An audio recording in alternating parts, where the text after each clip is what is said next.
Constable തള്ളിക്കോളൂ. അതൊരു വലിയ wider മാഗ്നിറ്റ്യൂഡിലുള്ള ഒരു മറുപടിയായിരുന്നു. ആരെയും സംരക്ഷിക്കില്ലെന്ന് കേരളത്തിന്റെ മുഖ്യമന്ത്രി കേരളത്തിന്റെ പൊതുസമൂഹത്തിന് ഉറപ്പ് കൊടുത്തിട്ടുണ്ടെങ്കിൽ ആ ഉറപ്പിന് കാഠിന്യം വജ്രത്തെക്കാൾ ആരെയും സംരക്ഷിക്കില്ല എന്ന് പറയാൻ കേരളത്തിന്റെ മുഖ്യമന്ത്രി ഒന്നും ആകണ്ട. അത് ആർക്കും പറയാം. ഉളുപ്പുണ്ടോ?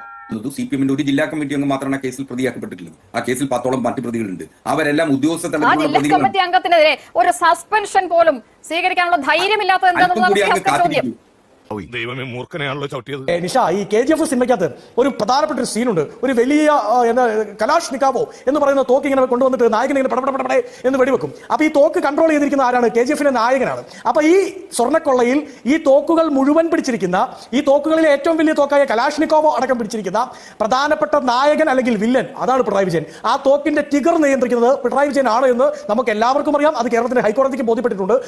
ഇത് വടി കൊടുത്ത് അടി വാങ്ങുന്ന പരിപാടിയാണല്ലോ ബാബു.